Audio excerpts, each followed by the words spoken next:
Hello friends, welcome है आपका अपने YouTube चैनल ब्रिलियंट शिक्षा बाय अनीता चंद्रा में। तो दोस्तों, आज की वीडियो हमारी रहेगी क्लास 10 के स्टूडेंट्स के लिए जो कि क्लास 10 के एग्जाम की तैयारी कर रहे हैं। तो फाइनल डेट शीट आ चुकी है, आप लोग डेट शीट हमारे चैनल पर देख चुके हैं।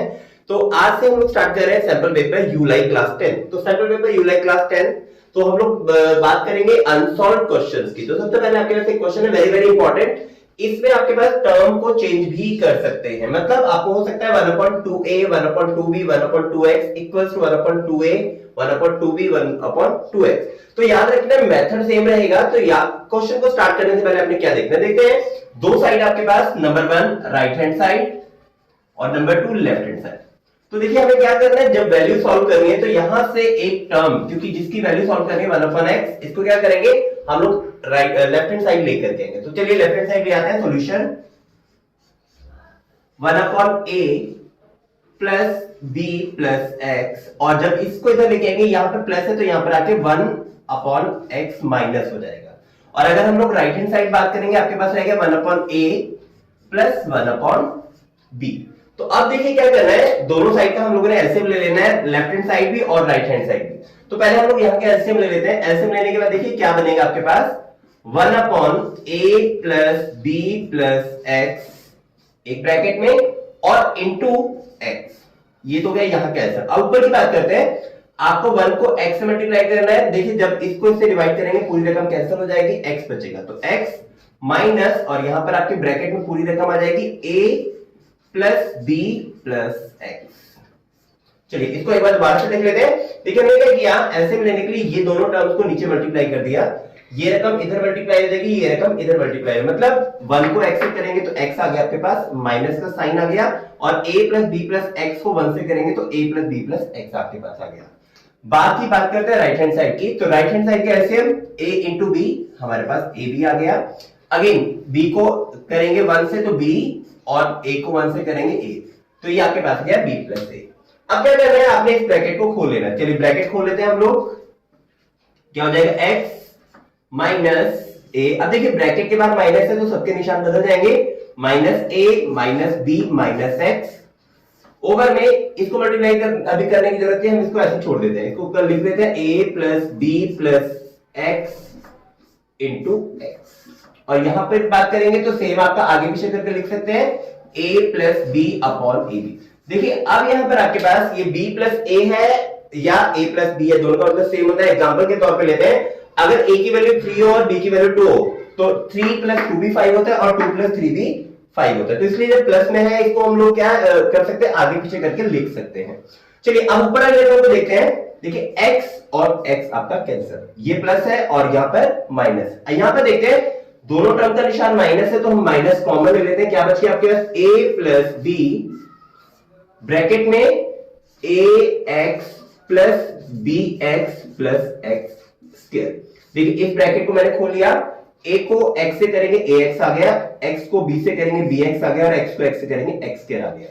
बराबर में यहां देखेंगे तो a प्लस b ओवर में ab। अब क्या करते हैं, दोनों साइड से हम लोग देख लेते हैं, a प्लस b कैंसिल, तो यहां पर आपके पास बच गया -1। क्रॉस मल्टीप्लाई कर लेते हैं, यहां से क्रॉस मल्टीप्लाई करने पर देखते हैं क्या आएगा। -1 को ab से पहले इसको कर लेते हैं, ax bx और x के, तो आपके पास हो गया 1 से यहां पर बचा 1, तो ax plus bx plus x square equals to, देखिए इसको 1 से मल्टीप्लाई किया तो सेम टर्म मैंने लिख दी है, a प्लस b को -1 से मल्टीप्लाई करेंगे तो इक्वल्स टू में माइनस ab आपके पास आ गया। अब क्या करना है, इसको क्वाड्रेटिक इक्वेशन बनानी है। क्वाड्रेटिक इक्वेशन में क्या होगा आपके पास, x के पहले लिख लेते हैं, बाकी रकम आप चेंज कर लीजिए। चलिए लिख लेते हैं, पहले x square plus ax plus bx, और ये माइनस का इधर लेके आएंगे, माइनस का साइन जब दूसरी साइड लेके आते हैं चेंज हो जाता है, मींस प्लस a। बराबर में देखिए ये रकम जब यहां कंप्लीट चली गई तो क्या आ जाएगा आपके पास, 0 आ जाएगा। अब देखते हैं क्या ये क्वाड्रेटिक इक्वेशन का एक नेक्स्ट स्टेप बन गया। पहले इन दोनों में से कॉमन लेके देखते हैं और इन दोनों में से कॉमन लेके देखते हैं। देखिए यहां से कॉमन मेरे पास x आ जाएगा, क्या बच गया x दो बार था, एक बार x चला गया तो एक बार x बच गया है। यहां क्या x चला गया तो क्या बचेगा a, तो मैं प्लस a यहां पर लिख देता हूं। नेक्स्ट ब्रैकेट में देखते हैं, b है x है a और b है, तो यहां से b और b मैं प्लस का b कॉमन लेता हूं, क्या बच जाएगा, b बाहर चला गया, x बचा है तो x हम लिख देते हैं, प्लस b बाहर चला गया तो क्या बच गया, a, तो हम यहां लिख देते हैं a। तो यहां से देखेंगे बेटा हम लोग x प्लस a दोनों ब्रैकेट में सेम आ रहा है, तो इसको हम लोग लिख देंगे एक बार x प्लस a, दोनों को कॉमन लेके लिख दिया, क्या बचा x प्लस b, तो यहां लिख देंगे x प्लस b। अब ये रकम जो थी 0 के इक्वल थी। जिस तरह से हम लोग क्वाड्रेटिक इक्वेशन सॉल्व करते हैं, ये मल्टीप्लाई बाय ये बराबर 0, दैट मींस क्या है, एक बार हम लिखेंगे x प्लस a बराबर 0 और सेकेंड टाइम लिखेंगे x प्लस b बराबर 0। तो यहां से हमने x की वैल्यू फाइंड आउट करनी है, a को दूसरी साइड लेके जाएंगे, यहां प्लस उधर आके माइनस, तो x की वैल्यू क्या हो जाएगी, माइनस a, और यहां से x की वैल्यू क्या हो जाएगी, माइनस b। तो लास्ट में आप लोग क्या आंसर लिखेंगे, x equals to minus a minus b, ये आपका आंसर आ जाएगा। तो चलिए बात करते हैं क्वेश्चन नंबर सेकंड। देखिए क्या बोल रहा है, find the value of m so that the equation has two equal roots. तो आपको क्या करना है, हिंदी में अगर बात करें, यदि समीकरण या आपके पास समीकरण दिया हुआ है, इसके मूल बराबर हो, तो याद रखना है जो रूट्स आपके पास दिए हैं, जो मूल दिए हैं वो बराबर दिए हैं। तो आपको क्या करना है, आपको m की वैल्यू फाइंड आउट करनी है, मतलब find the value of m। तो चलिए सबसे पहले हम लोग लिख लेते हैं क्वेश्चन हमारे पास बेसिकली है क्या। क्वेश्चन था m इंटू x ब्रैकेट में x माइनस 7 प्लस 49 बराबर 0। तो देखिए सबसे पहले हम लोग बात कर लेते हैं यदि मूल बराबर हो, मतलब if roots are equal then d equals to 0। तो इसका मतलब हमें क्या निकालना है, इस क्वेश्चन में हमें निकालना है d। तो d के लिए सबसे पहले फॉर्मूला लिख देंगे यहां पर, d equals to b square minus 4ac। तो आप लोग जब कभी भी ये क्वेश्चन आपने सॉल्व करना है, सबसे पहले आप कंडीशन लिखेंगे यदि मूल बराबर, मतलब if roots are equal then d equals to 0। What is the formula of d, b square minus 4ac। इसके बाद आप क्या लिखेंगे, आप पहले इक्वेशन को सॉल्व करेंगे, इसको इक्वेशन बना लेते हैं हम लोग। देखिए mx को x से मल्टीप्लाई करेंगे, आपके पास हो गया mx स्क्वायर, x को x से मल्टीप्लाई किया x स्क्वायर हो गया, m को इसके आगे कोई नंबर नहीं है, बस तो mx स्क्वायर हो गया। फिर mx को आप -7 से मल्टीप्लाई करेंगे क्योंकि ब्रैकेट के अंदर है, तो ये कितना हो जाएगा, -7mx प्लस 49 इक्वल्स टू 0। तो अब आपके पास क्वाड्रेटिक इक्वेशन आ गई है, mx square minus 7mx plus 49 equals to 0। अब क्या करना है, आपको फॉर्मूला लगाना है d equals to b square minus 4ac, but उससे पहले आपको पता होना चाहिए b क्या है, a क्या है और c क्या है। तो चलिए सबसे पहले लिखेंगे a इक्वल्स टू, देखिए x स्क्वायर के आगे वाली रकम a होती है, दैट मींस a की वैल्यू आपके पास m हो गई। b की वैल्यू की बात करेंगे, अगेन x को छोड़ देना आपने, सारी रकम आपके पास b 7m आपके पास b हो गया। c की बात करेंगे, c आपके पास हो गया 49। तो अब फॉर्मूला पुट कर लेते हैं, d equals to b square, तो b स्क्वायर आपके पास माइनस 7m का स्क्वायर माइनस 4 इंटू a की वैल्यू m इंटू c आपके पास कितना हो गया 49। तो अब हमें पता है क्योंकि मूल बराबर है, तो अब आपने लिख लेना है, यहां पर आप एक लाइन लिखेंगे, if roots are equal then d equals to 0। तो दैट मींस क्या होगा, ये जो इक्वेशन आपके पास क्या आना चाहिए 0। बट उससे पहले इसको सॉल्व करते हैं। देखिए 7 का स्क्वायर करेंगे 49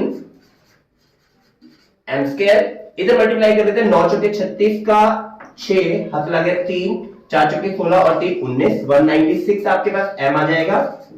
अब आपने क्या करना है, ये सारी रकम को बराबर रखना है 0 के, तो हमने ये रख दिया बराबर 0। अब ये क्यों 0 रखा है, क्योंकि आपके पास जो d दिया हुआ है वो मूल बराबर दिया है, तो ये कितना आना चाहिए आपका 0 आना चाहिए। तो चलिए अब हमारे पास इक्वेशन बनी है 49m square minus 196m equals to 0। अब आपने क्या करना है, यहां से कॉमन लेना है। देखिए कॉमन के लिए हम देखेंगे, यहां पर अगर देखें ये 49 था, तो दैट मींस 196 का मतलब क्या है, अगर मैं इसको लिखना चाहूं 196 को 49 इंटू 4 में लिख सकता हूं। अब इस इक्वेशन में से और इसमें से आप कॉमन क्या लेंगे, देखिए 49 आपका कॉमन आ गया, चलिए लिख लेते हैं 49 सबसे पहले कॉमन, फिर m 2 बार आ रहा है, m 1 बार आ रहा है, तो इसका मतलब एक m भी आपका कॉमन आ गया। ब्रैकेट शुरू करेंगे, 49 चला गया, एक m चला गया, आपके पास बचा m, बीच में निशान है माइनस। यहां अगेन देखते हैं 196 को मैंने लिखा 49 इंटू 4, 49 बाहर आ गया तो कितना रह गया आपके पास 4 रह गया, और m ऑलरेडी बाहर जा चुका है, तो ये आपके पास 0 हो गया। तो अब क्या करेंगे, एक बार इस रकम को 0 और एक बार इस रकम को 0, आपके पास रहेगा 49m और m माइनस 4 बराबर 0। तो यहां से बेटा क्या करेंगे, m इक्वल्स टू 0/49, तो 49 का मतलब m आपके पास क्या हो सकता है, 0 हो सकता है, पहली कंडीशन। दूसरी कंडीशन 4 को उधर लेके जाएंगे, m should be equal to 4। तो आपके पास जो m की वैल्यू दो आंसर आ गए हैं, या तो 0 हो सकता है या 4 हो सकता है। तो चलिए बात करेंगे नेक्स्ट क्वेश्चन की, क्वेश्चन नंबर 3। बोलो PA and PB are two tangents. अब यहां पर देखेंगे आप PA और PB आपको दिए दो टेंजेंट, मतलब दो स्पर्श रेखाएं आपको दे रखी है, PA और PB दो स्पर्श रेखाएं है। तो प्रूव दैट AOBP मतलब AOBP, तो ये एक क्वाड्रिलेटरल बनना है पहली बार। अब मैं ये प्रूव कर रहे हैं कि ये एक साइक्लिक क्वाड्रिलेटरल है। तो सबसे पहले हम लोग क्वेश्चन को करेंगे, उससे पहले समझेंगे ये साइक्लिक क्वाड्रिलेटरल क्या होता है, ठीक है। तो चलिए सबसे पहले समझ लेते हैं साइक्लिक क्वाड्रिलेटरल क्या होता है। बेसिकली कोई भी जो आपका चतुर्भुज होता है, कोई भी जो आपका क्वाड्रिलेटरल होता है, वो अगर किसी सर्कल के अंदर बन रहा हो तो उसके ऑपोजिट एंगल का सम जो होता है वो 180 होता है। मतलब A B C और D, तो A और C का सम जो है 180 होना चाहिए और B और D का सम 180 होना चाहिए। अगर आप ये प्रूव कर रहे हैं कि ऑपोजिट एंगल्स का सम 180 है, तो दैट मींस ये आपका क्या प्रूफ हो जाएगा, आपका प्रूफ हो जाएगा ये एक साइक्लिक क्वाड्रिलेटरल है। तो चलिए सबसे पहले हम लोग गिवन में आपके लिए नहीं लिख रहा हूं, गिवन आप लोग खुद लिख लेंगे। गिवन में क्या लिखेंगे, a circle with the centre O and AP PB are two tangent, मतलब एक वृत्त जिसका केंद्र O है, AP और PB आपके पास दो स्पर्श रेखाएं हैं। उसके बाद OA एक त्रिज्या है, OB एक त्रिज्या, या गिवन में लिख लेंगे। अब देख लेते हैं टू प्रूफ। चलिए टू प्रूफ का मतलब सिद्ध करना है। क्या सिद्ध करना है आप लोगों को, आपको सिद्ध करना है कि एक साइक्लिक क्वाड्रिलेटरल है। चलिए उसको और इजी बना लेते हैं। हमने प्रूफ करना है एंगल A प्लस, देखिए एंगल A के सामने कौन सा एंगल B, तो आपने प्रूफ कर दिया एंगल A और B का सम 180 डिग्री, नंबर 1। नंबर 2, अगर आप प्रूफ कर दे एंगल O और P का सम 180 डिग्री, तो भी ये साइक्लिक हो जाएगा। तो angle O plus angle P बराबर 180 डिग्री। तो ये आपने दो चीजें अगर आप प्रूफ कर देते हो तो आपका ये साइक्लिक क्वाड्रिलेटरल हो जाएगा। तो चलिए अब हम सॉल्यूशन की बात कर लेते हैं। चलिए सॉल्यूशन हम लोग एक बार मार्कर चेंज कर लेते हैं सॉल्यूशन के लिए। तो अब देखिए क्या करते हैं, सबसे पहले हम लोग इस एंगल A की बात करते हैं। इसको एंगल 1 ले लेते हैं, एंगल 2 ले लेते हैं, एंगल 3 ले लेते हैं और एंगल 4 ले लेते हैं, ठीक है। इजी रहेगा एंगल 1 2 3 4, तो ताकि आप लोग रिकॉग्नाइज इजीली कर पाए। तो चलिए सबसे पहले देखेंगे, देखिए OA क्या है, एक रेडियस है, त्रिज्या है। अगर OA त्रिज्या है और ये एक स्पर्श रेखा है, तो हमें पता है कि त्रिज्या और स्पर्श रेखा एक दूसरे पर परपेंडिकुलर होते हैं, मतलब लंब होते हैं। तो दैट मींस एंगल 1 कितना हो जाएगा, 90 डिग्री। उसी तरह PB एक स्पर्श रेखा है, OB क्या है, एक त्रिज्या है, तो ये भी आपके पास क्या हो जाएगा, 90 डिग्री का एंगल। तो चलिए इसे लिख लेते हैं हम लोग। OA is a radius and AP is a tangent, ठीक है।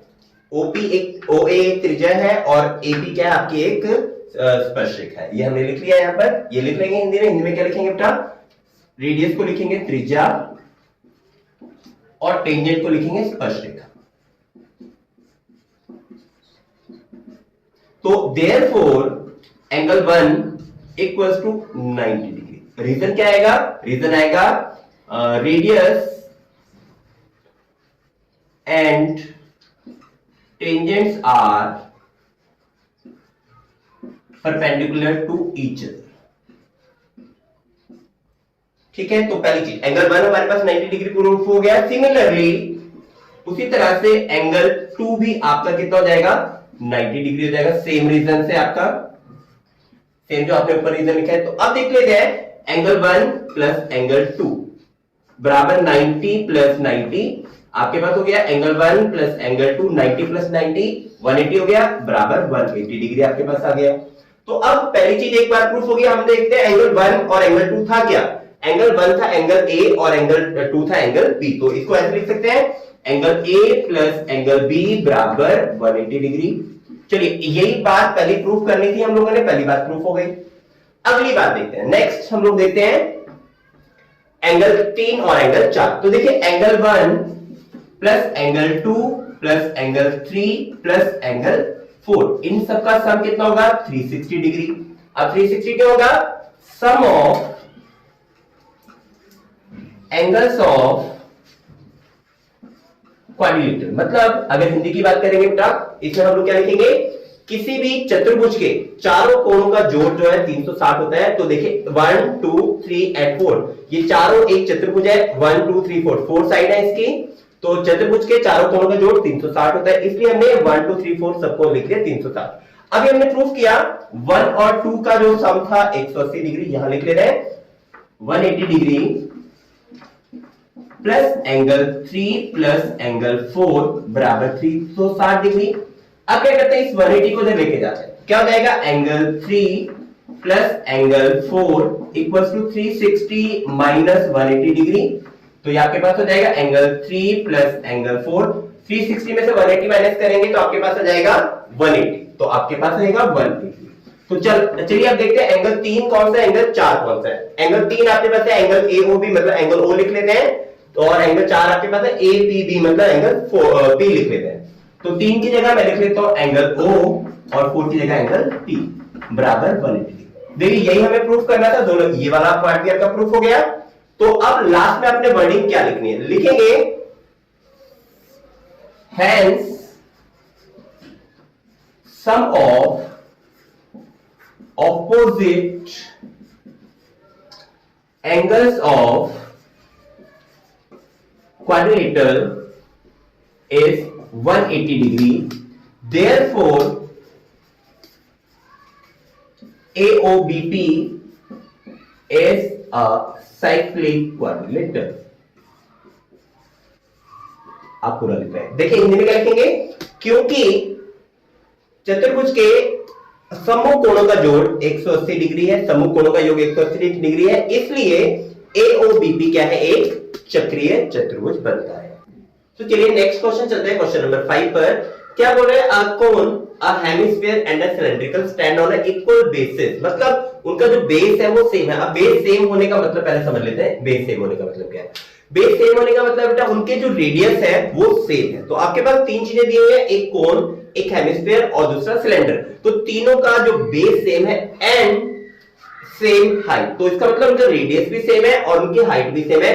Find ratio of their volume, तो आपको वॉल्यूम निकालना है तीनों चीजों का। चलिए हिंदी में पढ़ लेते हैं एक बार। यदि किसी शंकु, अर्धगोले और बेलन की त्रिज्या और ऊंचाई समान हो तो उनके आयतन का अनुपात ज्ञात कीजिए। तो आपको अनुपात ज्ञात करना है, सबसे पहले लिख लेते हैं किस किस का आपको अनुपात निकालना है। सबसे पहले number 1 cone, cone is to hemisphere is to cylinder. चलिए अब सबसे पहले हम देखते हैं कोन का आयतन, मतलब शंकु का आयतन। हिंदी में भी लिख लेते हैं एक बार, शंकु का आयतन और अर्धगोले का आयतन, अर्धगोले का आयतन और बेलन का आयतन। तो चलिए सबसे पहले हम बात करेंगे शंकु का आयतन। तो अब देखिए अगर थोड़ा सा रिकॉल कर लेते हैं, शंकु हमारे पास किस तरह का होगा, ये हमारे पास शंकु है, उसके बाद हमारा अर्धगोला है, तो ये हमारा अर्धगोला है, उसके बाद हमारे पास बेलन, तो ये हमारा बेलन है। तो चलिए मैं यहां पर इनका आयतन लिख लेता हूं। सबसे पहले आपके शंकु का आयतन 1/3 पाई आर स्क्वायर एच। आपके पास अर्धगोला, अर्धगोले का आयतन 2/3 पाई आर क्यूब, और बेलन की बात करेंगे पाई आर स्क्वायर एच। अब देखिए इनमें आर, सबका आर सेम है, ऊंचाई सेम है और सब कुछ सेम है, इसलिए मैंने आर को सब में आर लिखा है, एच सब में एच लिखा। अब आपको यही अनुपात निकालना था। चलिए सबसे पहले लिखते हैं शंकु का आयतन। तो शंकु का आयतन आपके पास था 1/3 पाई आर स्क्वायर एच। उसके बाद आपके पास अर्धगोले का आयतन 2/3 pi R square R cube, sorry. और तीसरा आपके पास था बेलन, बेलन का आयतन था पाई आर स्क्वायर और एच। चलिए अब क्या करना है हमने, अब हमने देखना है इसमें क्या क्या चीजें कॉमन है, क्या क्या चीजें कट रही है। देखिए पाई आर स्क्वायर मतलब आर 2 बार आ रहा है, पाई आर क्यूब आर 2 बार आ रहा है, पाई आर स्क्वायर, तो इसका मतलब पाई आर स्क्वायर सबको डिवाइड कर लेते हैं हम लोग, पाई पाई पाई, और आर स्क्वायर यहां से काट देते हैं, यहां से बचेगा अकेला आर और यहां से बचेगा एच। तो आपके पास बचा 1/3 h ratio 2/3 r ratio h. तो अब क्या करना है, हमें इस 3 को खत्म करना है। तो हम क्या करते हैं, 3 से इसको सबको मल्टीप्लाई कर देते हैं। तो क्या करेंगे, यहां पर 3, यहां पर 3 और यहां पर भी 3। तो 3 से 3 कैंसिल, 3 से 3 कैंसिल, और ये 3 आपके पास है। आपके पास बचा h ratio 2r ratio 3h। तो चलिए आप देखते हैं। अब देखिए इनका जो r था, r भी h के बराबर था क्योंकि इनकी हाइट और रेडियस भी आपका सेम था। तो मैं क्या करता हूं, इस r की जगह यहां लिख लेता हूं h। अब यहां से h भी कैंसिल, आपके पास बचा 1 2 एंड 3। तो ये आपके पास रेशियो आ जाएगा 1:2:3। अब एक बार और थोड़ा सा समझ लेते हैं। देखिए आपको बोल रहा था stand on equal base and the same height, मतलब इनकी जो हाइट है, जो ऊंचाई है वो सेम है। अगर हाइट की बात करें तो बेटा इसकी जो हाइट रहेगी वो इसका रेडियस रहता है, और रेडियस जो है वो किसके बराबर है, h के बराबर है। तो यहां पे हमने करना क्या था, हमने r की जगह h लिखना था। मैंने पहले इसलिए नहीं लिखा, आप कंफ्यूज ना हो, तो इसलिए हमने बाद में r को क्या चेंज कर दिया, h में चेंज कर लिया, वहां से सारे h कट जाएंगे। अब देखिए ये h कट गया तो यहां पर 1 बचा, यहां से h कट गया 2 बचा, और यहां पर बचा 3। तो 1:2:3 रेशियो आपका आंसर। तो चलिए नेक्स्ट बात करेंगे क्वेश्चन नंबर 6 की। चलिए एक बार पढ़ते हैं, बड़ा इंटरेस्टिंग क्वेश्चन है। An observer 1.7 metre tall is 2√3 metre away from a tower. मतलब एक टावर है, उससे एक आदमी है जो कितनी दूरी पर है, आपके पास 20√5 मीटर दूरी पर। The angle of elevation of from his eyes to the top of the tower is 30 degree, find the height of the tower. अब उसकी जो ऊंचाई, जो आंख से उसका उन्नयन कोण है वो है 30 डिग्री। तो आपको ऊंचाई निकालनी है टावर की। चलिए एक बार देख पढ़ लेते हैं। 1.7 मीटर लंबे व्यक्ति की आंख से मीनार के शिखर का उन्नयन कोण 30 डिग्री है। यदि वह मीनार से 20√3 मीटर दूर खड़ा हो तो मीनार की ऊंचाई ज्ञात कीजिए। तो चलिए सबसे पहले करेंगे क्या, इसका फिगर बनाएंगे। तो फिगर बनाने के लिए सबसे पहले हम क्या करते हैं, एक मीनार बना लेते हैं। ये हमारी मीनार है, और मीनार में यहां मेरा एक आदमी खड़ा है जिसकी ऊंचाई है 1.7 मीटर। अभी देखिए एंगल ऑफ एलिवेशन जो बनेगा वो बनेगा आंख से। तो यहां मैं मान लेता हूं आंख आदमी की यहां पर है, तो यहां से जो एंगल ऑफ एलिवेशन बनेगा किस तरह से बनेगा, एंगल ऑफ एलिवेशन इसकी आपकी सीध में, और जो आपका मीनार का टॉप है वहां से। तो ये आपका कितना बना है, ये बना है 30 डिग्री। और वो आदमी जो है कितनी मीटर दूर खड़ा है, यदि वह मीनार से 20√3 मीटर दूर खड़ा है। तो अब मीनार यहां पर है और आदमी यहां पर खड़ा है, इसका मतलब ये दूरी कितनी है, 20√3। तो यहां पर भी आपका 20√3 आ जाएगा, और ये भी आपका 1.7 आ जाएगा। तो अब हम क्या कर लेते हैं, इसको मान लेते हैं h। अब याद रखना है हम लोगों ने, जो हाइट ऑफ टावर रहेगी वो टोटल रहेगी। टोटल कितनी रहेगी, h प्लस 1.7। तो ये आपके पास टोटल हाइट ऑफ टावर रहेगी। बट अभी हम क्या कर रहे हैं, इस ट्रायंगल का नाम लिख ले रहे हैं ए बी सी। तो अब हमने इसी ट्रायंगल में सॉल्व करा है, ट्रायंगल ए बी सी। चलिए लिख लेते हैं in triangle A B C. तो ए बी सी में देखते हैं, ये आपका 90 डिग्री है। याद रखना है जब कभी भी आपने ट्रिग्नोमेट्री का कोई भी क्वेश्चन करना है, दो चीज आपने लेनी है, एक जो हमने फाइंड आउट करना है, और दूसरा जो हमें गिवन है। तो गिवन हमारे पास है 90 डिग्री और थीटा, मतलब ये बेस आपके पास गिवन है। फाइंड आउट करना है आपने h, मतलब ये आपके पास सिर्फ 90 डिग्री, ये परपेंडिकुलर। अगर बात करें तो ये आपका परपेंडिकुलर हो गया और ये आपका बेस हो गया। तो परपेंडिकुलर और बेस को लेके आपके पास क्या बनता है, tan थीटा बनता है। पंडित बद्री प्रसाद लगा लेना आप लोग, आपको पता लग जाएगा। चलिए लिख लेते हैं। तो आपके पास लिख लेते हैं सबसे पहले tan theta equals to P over B, मतलब tan थीटा की वैल्यू जो रहती है वो रहती है P ओवर B। तो यहां पर परपेंडिकुलर आपके पास AB आ गया और बेस आपके पास BC आ गया। तो लिख लेते हैं AB ओवर BC बराबर tan थीटा। चलिए अब क्या करते हैं, अब इसमें वैल्यू पुट करते हैं। AB की वैल्यू हमें नहीं पता है, फाइंड आउट करना है, हमने h लिया है। तो लिख लेते हैं h ओवर में BC हमें पता है 20√3, तो 20√3 बराबर tan 30।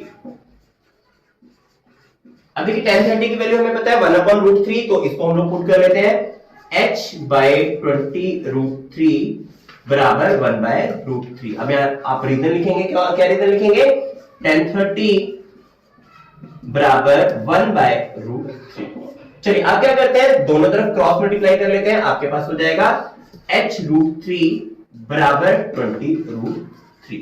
तो अब क्या करते हैं, ये देखिए यहां पे जो √3 है उसको उधर लेके जाएंगे, तो आपके पास आएगा h इक्वल्स टू 20√3 और बटे में √3 कैंसिल, तो h आपके पास कितना जाएगा, h आपके पास है 20 मीटर। अभी सबसे इंपॉर्टेंट बात, हमसे पूछा था टावर की ऊंचाई कितनी है। तो टावर की ऊंचाई हमने लिया था h प्लस 1.7। कुछ बच्चे क्या करते हैं, यहीं पर इसको छोड़ देंगे, जबकि यहां पर छोड़ना बेटा आपका आंसर गलत हो जाएगा, आपका एक नंबर कट जाएगा। वो इतना सारी मेहनत की है, एक नंबर कट जाएगा, उसको नहीं कटवाना है। आपने क्या लिखना है, हाइट ऑफ टावर